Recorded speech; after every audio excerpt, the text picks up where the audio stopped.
Tanah adalah hak dasar setiap orang.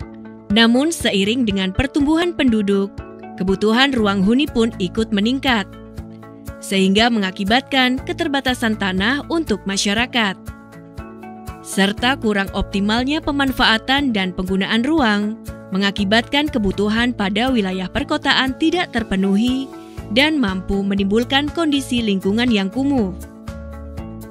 Dibutuhkan kebijakan penataan pertanahan guna mendorong penyediaan hunian dan memaksimalkan pemanfaatan dan penggunaan tanah di ruang perkotaan.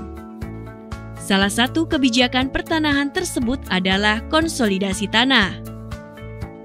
Menurut Permen ATR BPN nomor 12 tahun 2019, konsolidasi tanah adalah kebijakan penataan tanah untuk kepentingan umum dengan melibatkan partisipasi aktif masyarakat. Di Indonesia, KT sudah diterapkan sejak tahun 80-an. Sampai saat ini, penyelenggaraan KT telah dilakukan pada 1.145 lokasi di seluruh Indonesia.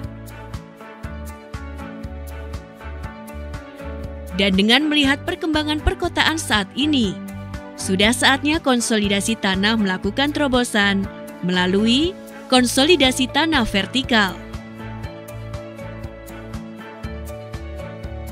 Menurut Permen ATR BPN nomor 12 tahun 2019, KTV adalah pengembangan kawasan dan bangunan yang berorientasi vertikal, bertujuan untuk membangun perkotaan terintegrasi yang memanfaatkan ruang di atas tanah, juga memberikan konversi hak atas tanah untuk masyarakat.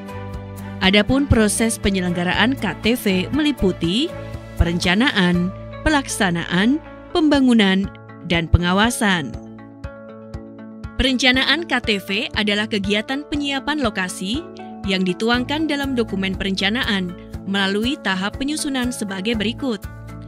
Pembentukan tim koordinasi dan tim perencanaan atau pelaksanaan, kajian tata ruang, pemetaan sosial dan analisis potensi, pembuatan sketch desain awal atau visioning dan penyepakatan KTV, dan penetapan lokasi. Perencanaan KT diprakarsai oleh ATR BPN, kementerian atau lembaga lainnya, pemerintah daerah, koperasi, BUMN, BUMD, BUMDes, badan hukum swasta, akademisi atau praktisi, atau masyarakat. Sumber pembiayaan KTV dapat dikolaborasikan dengan pihak swasta, APBN, APBD, partisipasi masyarakat, dan atau sumber pembiayaan lainnya yang sah. Pembiayaan pembangunan dalam KTV didasarkan pada kesepakatan antar pihak yang dituangkan dalam Akta Perjanjian Pembangunan. KTV dapat dilakukan melalui bentuk-bentuk kerjasama antara pemerintah, badan usaha, akademisi, praktisi kelompok masyarakat, dan pihak terkait lainnya.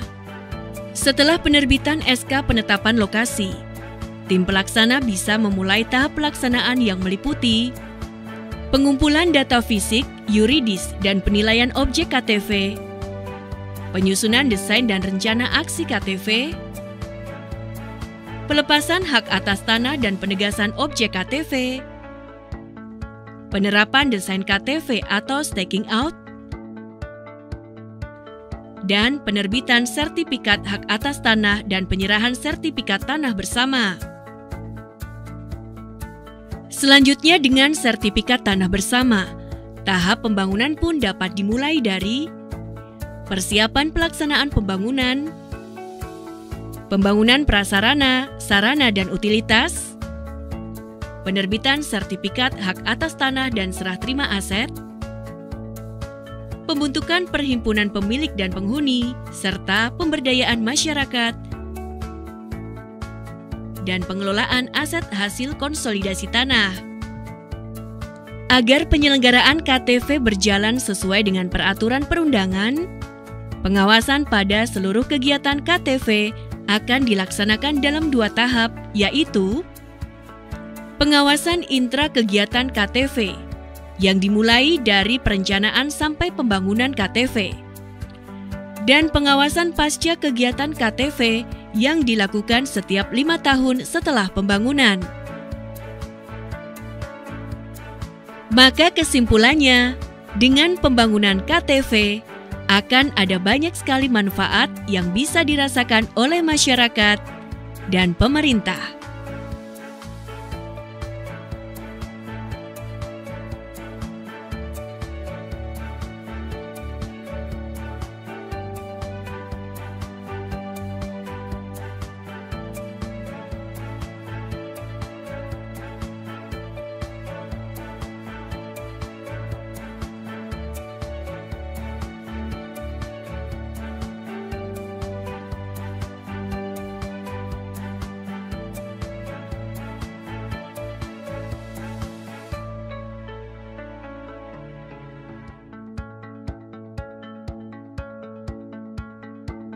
Konsolidasi tanah sebagai kebijakan penyediaan tanah dalam pembangunan sekaligus penataan atas bidang-bidang tanah membutuhkan kerja bersama seluruh pemangku kepentingan dan masyarakat.